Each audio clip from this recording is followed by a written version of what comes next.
Bonjour à tous, voici 12 conseils pour réussir votre présentation PowerPoint. Alors évidemment, il n'existe pas de PowerPoint parfait, tout dépend des goûts, des couleurs, des affinités, du sujet, du public, mais voici les principales erreurs à éviter et quelques petits conseils gratuits pour que le tout soit plus cohérent, plus adapté et plus attractif pour votre public. C'est évidemment l'important. Alors je vous propose de démarrer avec le premier conseil, qui est d'aérer votre texte. Vous avez tous déjà vécu une présentation PowerPoint où il y a de longs paragraphes de texte.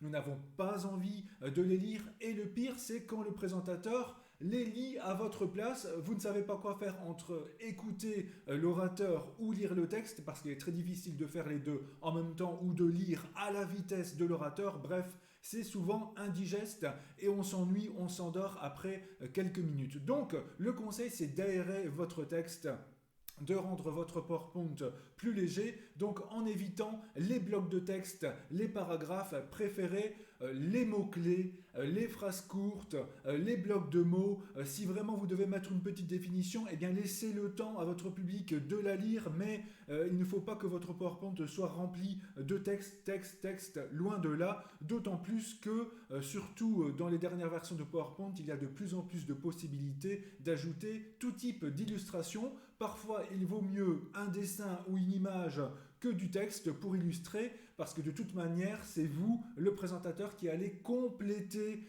les différentes idées de votre PowerPoint à l'oral. C'est à vous d'ajouter le supplément, d'ajouter le complément d'information. Le PowerPoint doit vraiment être une synthèse, être quelque chose qui puisse se lire rapidement et facilement par votre public. Donc voilà, ça c'est le premier et peut-être le conseil le plus important pour garder votre public captif.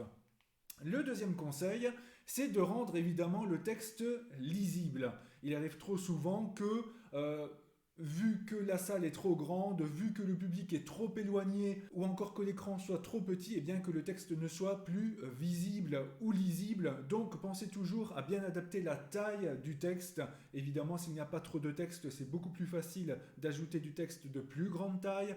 Pensez évidemment à la configuration de la salle, au matériel, à la luminosité de la salle. D'ailleurs, le conseil que je donne très souvent, c'est si vous avez un fond d'écran plutôt foncé, ajoutez plutôt du texte clair. Si vous avez un fond d'écran plutôt clair, ajoutez du texte foncé. Comme vous le voyez là dans l'exemple, il faut vraiment que le contenu ressorte bien, même s'il y a des rayons de soleil dans la salle, même si le projecteur est de très mauvaise qualité ou très sombre, très clair, il faut toujours que votre PowerPoint soit visible.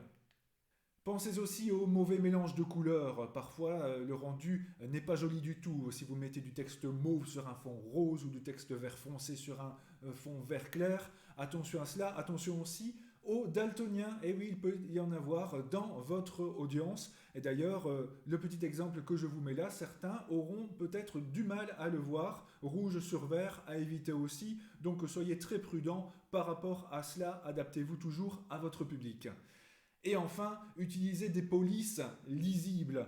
Évidemment, si vous voulez la jouer un peu trop originale en allant chercher des polices de caractère un peu trop spéciales, un peu trop olé olé, eh bien cela pourrait nuire à la compréhension, à la lecture, à la visibilité et aussi sur certains ordinateurs, eh bien toutes les polices de caractère ne sont pas installées. Vous risquez donc d'avoir de gros décalages ou d'avoir de grosses différences si vous ne présentez pas sur votre ordinateur sur lequel vous avez sans doute créé le PowerPoint. Donc pensez évidemment à tout cela. Espacer les idées. En effet, n'hésitez pas à utiliser autant de diapositives que nécessaire. Certains ont peut-être l'habitude de dire, eh bien voilà, je dois mettre un chapitre par diapositive et donc ils bourrent la diapositive de texte et de contenu et finalement c'est très peu agréable pour le public. N'hésitez pas à étaler votre contenu.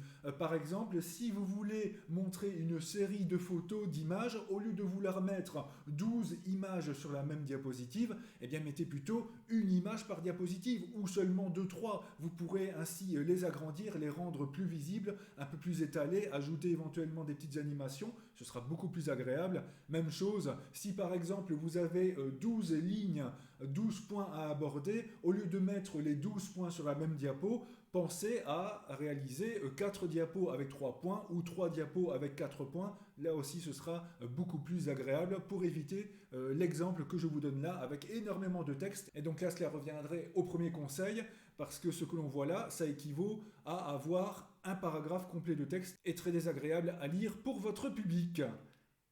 Quatrième conseil, adaptez votre diapo, évidemment, je l'ai déjà dit, à votre public. Si par exemple votre public est composé d'enfants en majorité, évitez les tons trop sombres, trop sérieux, trop sobres, ajoutez des couleurs, ajoutez des illustrations, des petites choses qu'ils connaissent déjà, auxquelles ils pourraient s'identifier. Il faut que le PowerPoint leur soit ludique, leur soit chouette. Donc pensez évidemment à cela, on ne fait pas le même diapo pour des adultes en entreprise que pour un jeune public. Évidemment, pensez aussi à adapter votre PowerPoint à votre sujet. Si, comme dans l'exemple là, vous faites un exposé sur un parc d'attractions, évitez les diapos blanches avec texte noir, c'est horriblement triste. Évidemment, ajoutez des animations, des couleurs, des illustrations. Il faut que l'on ressente la joie, il faut que votre PowerPoint soit cohérent avec votre sujet et votre public. Le cinquième conseil, soyez moderne. Évidemment, les PowerPoint dans les années 90 ou 90 ne sont pas les PowerPoint d'aujourd'hui. On voyait par exemple des fonds unis avec des couleurs flashy, par exemple du texte rose sur un fond vert en police comics en MS. Bon ben voilà, c'est un peu dépassé. La tendance aujourd'hui, c'est un PowerPoint sobre, classe, mais comme je le mets aussi attractif, parce que certains pensent que sobre et classe veut dire sérieux, parfois un peu terne, pas du tout. Tout est question d'équilibre, on peut à la fois être sobre et attractif, vivant, joyeux, c'est tout à fait possible, bien évidemment. Aujourd'hui, nous avons tout un tas de possibilités de fond d'écran entre les dégradés, mais aussi toutes les images que vous pouvez télécharger, les images de très haute qualité à mettre par exemple en fond ou à utiliser dans votre PowerPoint. Pensez à tous les types d'illustrations aussi possibles, les icônes, les images tirées d'internet, les images en ligne, les autocollants, toutes sortes d'illustrations et de modèles qui sont donnés. Tout type aussi d'animation possible, parfois des très simples, parfois des plus élaborées, mais souvent très très jolies. Donc utilisez vraiment les ressources modernes des dernières versions. Votre présentation en sortira grandie. Évidemment, pensez à toutes les nouveautés. Nous avons également les objets 3D, comme vous pouvez le voir. Voilà, des petites animations avec des objets 3D. Attention de ne pas trop en utiliser, sinon cela pourrait vraiment ralentir votre ordinateur. Tout type aussi de modèles, de création, d'idées de conception avec différents fonds, une page de garde, bref, vraiment plein de choses à aller voir, mais pour ça il faut prendre le temps d'aller un peu fouiner, d'aller un peu chercher et vous pourrez trouver de très jolies choses, ça je vous le promets.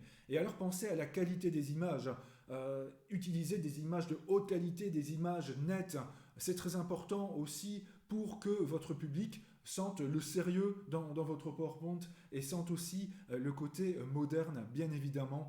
Petit détail aussi, pensez à bien aligner vos objets, à bien aligner votre texte. Utilisez par exemple le quadrillage que vous pouvez trouver dans l'onglet affichage et qui peut vous aider à bien aligner les choses. Cela fait plus pro, plus propre. Pensez aussi à tous les effets d'image. Au lieu d'insérer des images, on va dire telles quelles, avec les bords simples, unis, pensez à adoucir les bords, à ajouter un petit effet 3D. Cela ajoute vraiment un petit cachet et pourrait bien plus plaire justement à un jeune public par exemple. Conseil numéro 6, évitez le trop.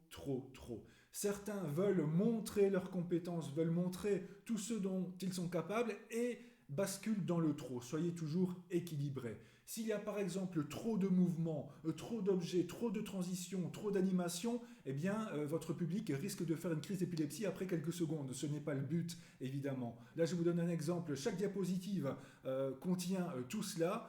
Montrez un peu d'animation, de transition, des plus sobres, des plus élaborés, et tout ira bien. D'ailleurs, à propos des transitions, le petit conseil que je peux vous donner, c'est d'utiliser par exemple une transition un peu plus élaborée, un peu plus longue en tout début de diapo, à la fin, pourquoi pas pour conclure, et éventuellement quand vous changez complètement de chapitre, mais pas à chaque diapositive, surtout pas. Ce sera trop long, ce sera vite saoulant pour votre public. Et alors, même chose pour les animations. Voilà, équilibrer les animations. Très joli quand c'est nécessaire, quand vous voulez ajouter quelque chose, mais sinon, pour par exemple des lignes de texte, faire défiler des lignes, des points, des idées, utiliser des animations simples et sobres et surtout rapides. Il ne faut pas que la forme prenne le dessus sur le fond, sur le contenu, ce serait bien trop dommage. 7e conseil, relisez-vous. Et oui, c'est très important aussi. Combien de coquilles ne voit-on pas sur une présentation PowerPoint? Et attention, vu qu'un PowerPoint est souvent projeté sur un plus grand écran, eh bien les coquilles, les fautes d'orthographe, les fautes de grammaire se voient d'autant plus. Parfois, on ne voit pas une petite faute de frappe sur l'écran, mais alors le jour J, sur le grand écran de projection, là évidemment, cela ressort. Donc, évitez de vous excuser pour cela. Relisez-vous et éventuellement faites-vous relire par quelqu'un d'autre. C'est toujours important pour être pro. Est-ce que vos informations sont correctes aussi? Parfois, avec le manque de temps, on va chercher plic-ploc sur n'importe quel site, des petites choses qui ne sont pas toujours correctes.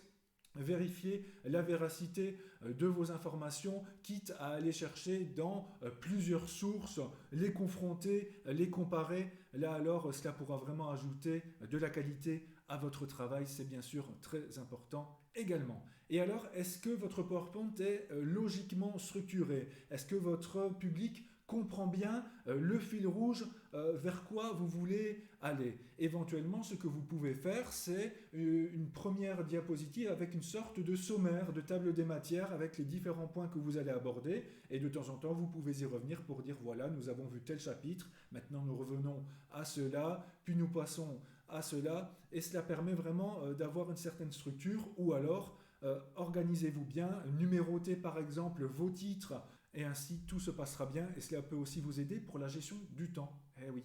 Cela nous amène à notre 8e conseil qui est lié, soyez pro. Et un moyen très simple de paraître pro, c'est de projeter directement votre présentation en plein écran. C'est très simple. En plus d'avoir enregistré votre présentation normale, vous pouvez aussi l'enregistrer en diaporama. Et le résultat, c'est que vous pourrez directement le lancer en plein écran comme vous le voyez là. Rien de plus dommage, je trouve, quand nous voyons le présentateur ouvrir son PowerPoint, nous avons déjà un aperçu de toutes ces diapositives et seulement il va dans Diaporama pour l'afficher en plein écran. Ne perdez pas ce temps-là, affichez-le directement en plein écran, d'autant plus que cela prend 3 secondes de l'enregistrer en Diaporama, 3 secondes, donc faites-le. Une petite vidéo sur la chaîne vous explique comment faire. Alors si par exemple vous devez faire un peu attendre votre public avant que la présentation ne démarre, si vous voulez une petite diapo d'introduction, eh bien c'est très conseillé.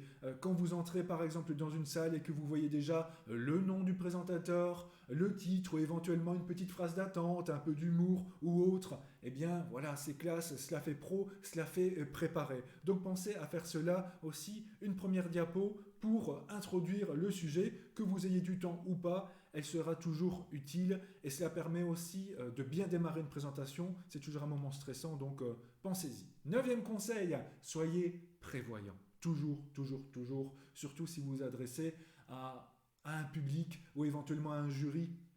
Testez bien la fonctionnalité de votre PowerPoint. Est-ce que toutes les transitions, animations, affichage de texte fonctionnent? Si j'ai mis une vidéo, est-ce qu'elle se lance bien? N'y a-t-il pas d'erreur ou quoi que ce soit, de blocage? Bref, ne soyez pas pris au dépourvu le jour de la présentation. Petit conseil, testez éventuellement votre présentation sur un autre ordinateur que le vôtre. Attention, si vous utilisez un Mac et que vous devez passer sur un PC ou inversement, il peut y avoir des petits décalages. Bref, testez au maximum, quitte à l'envoyer à d'autres personnes et qu'elles vous donnent un retour, c'est très important.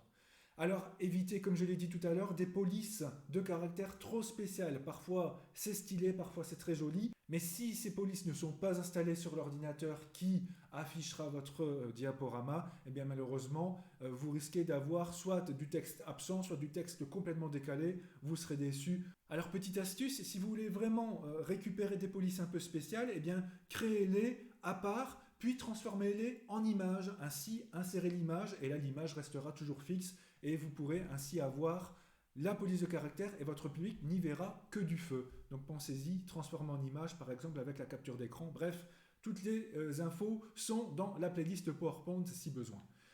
Conservez aussi les éléments du diapo. Si par exemple vous avez mis une vidéo dans votre diapo, eh bien conservez-la bien avec. Si vous devez la remettre par exemple à un professeur pour un travail, pensez à inclure la vidéo. Il risque malheureusement, et cela arrive assez régulièrement, que le jour d'une présentation, le présentateur tente de lancer la vidéo et la vidéo ne se lance pas parce qu'il a oublié de l'inclure. Et alors prévoyez toujours un plan B, soyez hyper prudent, mettez par exemple votre diaporama, votre présentation et tous les éléments sur une clé USB à part.